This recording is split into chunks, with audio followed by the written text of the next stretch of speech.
ಎಲ್ರಿಗೂ ನಮಸ್ಕಾರ. Welcome to my channel. ಇವತ್ತಿನ ಈ ವಿಡಿಯೋದಲ್ಲಿ ತುಂಬ ಸಿಂಪಲ್ ಆಗಿ, ರುಚಿಯಾಗಿ 10 ನಿಮಿಷದಲ್ಲೆಲ್ಲ ಮಾಡ್ಕೊಳ್ಬಹುದಾದಂತಹ ಎಗ್ ಬುರ್ಜಿ ಮಸಾಲಾನ ಯಾವ ರೀತಿ ಮಾಡೋದು ಅಂತ ಈ ವಿಡಿಯೋದಲ್ಲಿ ನೋಡೋಣ. ಈ ಎಗ್ ಬುರ್ಜಿ ಮಸಾಲ ಮಾಡೋದಕ್ಕೆ ಒಂದು ಕಡಾಯಿ ಇಟ್ಕೊಂಡಿದ್ದೀನಿ. ಕಡಾಯಿ ಬಿಸಿಯಾದ ನಂತರ 2ರಿಂದ 3 ಟೇಬಲ್ ಸ್ಪೂನಷ್ಟು ಎಣ್ಣೆ ಕೂಡ ಬಿಸಿಯಾದ ನಂತರ ಸಾಸಿವೆ, 2 ಹಸಿಮೆಣಸಿನಕಾಯಿ ಹಾಗೆ 2 ಎಸಳು ಬೆಳ್ಳುಳ್ಳಿನ ಈ ರೀತಿ ಚಿಕ್ಕದಾಗಿ ಕಟ್ ಮಾಡಿಕೊಂಡು ಸೇರಿಸಿದ್ದೀನಿ.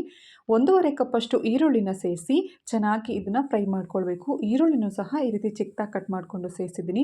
ಈರುಳ್ಳಿ ಬೇಗ ಬೇಯಬೇಕು ಅಂದರೆ ಸ್ವಲ್ಪ ಉಪ್ಪನ್ನು ಕೂಡ ಸೇರಿಸಿ 2-3 ನಿಮಿಷ ರಾ ಸ್ಮೆಲ್ ಹೋಗೋವರೆಗೂ ಫ್ರೈ ಮಾಡ್ಕೊಳ್ಬೇಕು. ನಂತರ 1 ಕಪ್ಪಷ್ಟು ಟೊಮೊಟೊ ಹಣ್ಣುಗಳನ್ನು ಸೇರಿಸಿದ್ದೀನಿ. ಈ ರೀತಿ ಚಿಕ್ಕದಾಗಿ ಕಟ್ ಮಾಡಿಕೊಂಡು ಹಾಕಿದ್ದೀನಿ.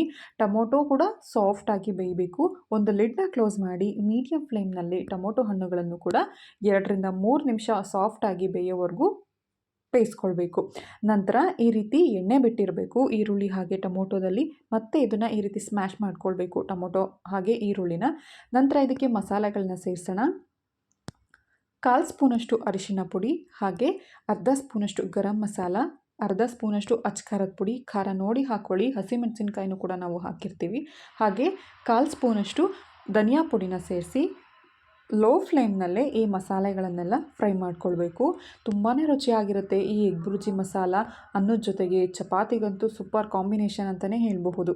ಇದನ್ನೆಲ್ಲ ಚೆನ್ನಾಗಿ ಈ ರೀತಿ ಫ್ರೈ ಮಾಡ್ಕೊಂಡಿದ ನಂತರ 1 ಗ್ಲಾಸಷ್ಟು ನಾನು ನೀರನ್ನು ಸೇರಿಸ್ತಿದ್ದೀನಿ. ನಾವು ಕಾಫಿ ಕುಡಿತೀವಲ್ವ, ಆ ಗ್ಲಾಸ್ ಅಳತೆನಲ್ಲಿ 1 ಗ್ಲಾಸಷ್ಟು ನೀರನ್ನು ಸೇರಿಸಿ ಇದನ್ನು ಚೆನ್ನಾಗಿ ಮಿಕ್ಸ್ ಮಾಡಿಕೊಂಡು ರುಚಿಗೆ ತಕ್ಕಷ್ಟು ಉಪ್ಪನ್ನು ಕೂಡ ಸೇರಿಸಿದ್ದೀವಿ. ಉಪ್ಪನ್ನು ನೋಡ್ಕೊಂಡು ಹಾಕ್ಕೊಳ್ಳಿ. ಈರುಳ್ಳಿ ಬೇಯೋದಕ್ಕೂ ಕೂಡ ನಾವು ಉಪ್ಪನ್ನು ಸೇರಿಸಿರ್ತೀವಿ. ಒಂದು 5 ನಿಮಿಷ ಈ ರೀತಿ ಚೆನ್ನಾಗಿ ಫ್ರೈ ಮಾಡ್ಕೊಳ್ಬೇಕು. ನೀರಿನಂಶ ಎಲ್ಲ ಹೋಗಿ ಇದು ಮಸಾಲೆ ಬಿಡಬೇಕು. ಅಂದರೆ ಈ ರೀತಿ ಗ್ರೇವಿ ಆಗಿರಬೇಕು. ಈ ಕನ್ಸಿಸ್ಟೆನ್ಸಿನಲ್ಲಿ ಇರಬೇಕು.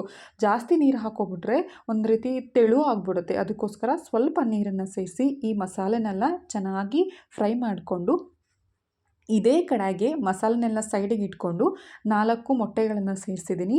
ಸಪ್ರೇಟಾಗಿ ಮೊಟ್ಟೆನ ಫ್ರೈ ಮಾಡ್ಕೊಂಡು ಹಾಕಿದ್ರೆ ನಮಗೆ ರುಚಿ ಅನಿಸೋದಿಲ್ಲ. ಈ ಮಸಾಲೆ ಜೊತೆಗೇ ನಾವು ಡೈರೆಕ್ಟಾಗಿ ಮೊಟ್ಟೆಗಳನ್ನ ಹಾಕಿದ್ರೆ ಆ ಮೊಟ್ಟೆಲಿರುವಂತಹ ರಾ ಸ್ಮೆಲ್ ಹಾಗೇ ಇರುತ್ತೆ.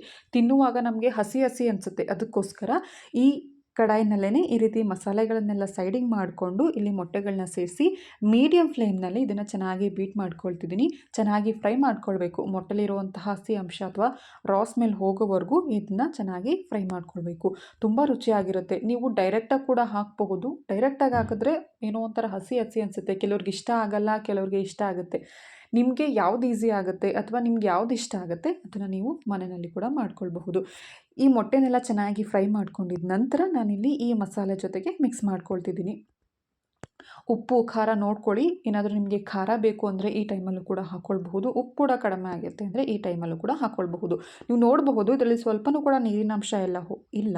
ಮೊಟ್ಟೆ ಆ ಮಸಾಲೆ ಜೊತೆಗೆ ಚೆನ್ನಾಗಿ ಹೊಂದ್ಕೊಳ್ಳೋವರೆಗೂ ಮಿಕ್ಸ್ ಮಾಡ್ಕೊಳ್ಬೇಕು. ಒಂದು 2-3 ನಿಮಿಷ ಬೇಕಾಗುತ್ತೆ. ನಂತರ ಗ್ಯಾಸ್ ಫ್ಲೇಮ್ನ ಆಫ್ ಮಾಡಿಕೊಂಡು ಕೊನೆಯಲ್ಲಿ ಕೊತ್ತಂಬರಿ ಸೊಪ್ಪನ್ನು ಸೇರಿಸಿದರೆ ರುಚಿಯಾಗಿರುವಂತಹ ಡಾಬಾ ಸ್ಟೈಲ್ನಲ್ಲಿ ಎಗ್ ಬುರ್ಜಿ ಮಸಾಲ ರೆಡಿಯಾಗಿರುತ್ತೆ. ಇದನ್ನು ಅನ್ನದ ಜೊತೆ ಚಪಾತಿ ಜೊತೆ ತುಂಬಾ ರುಚಿಯಾಗಿರುತ್ತೆ. ನಾನಿಲ್ಲಿ ಇವತ್ತು ಅನ್ನದ ಜೊತೆ ಸರ್ವ್ ಮಾಡ್ಕೊತಿದ್ದೀನಿ. ನಮ್ಮ ಮನೆಯಲ್ಲಿ ಏನಾದರೂ ಈ ಥರ ಎಗ್ ಬುರ್ಜಿ ಮಸಾಲ ಮಾಡಿದ್ರೆ ಅನ್ನದ ಜೊತೆಗಂತೂ ಇಷ್ಟಪಟ್ಟು ತಿಂತಾರೆ. ಈ ವಿಡಿಯೋ ಏನಾದರೂ ಇಷ್ಟ ಆದರೆ ಲೈಕ್ ಮಾಡಿ, ಶೇರ್ ಮಾಡಿ, ನನ್ನ ಚಾನಲ್ನ ಸಬ್ಸ್ಕ್ರೈಬ್ ಮಾಡಿ.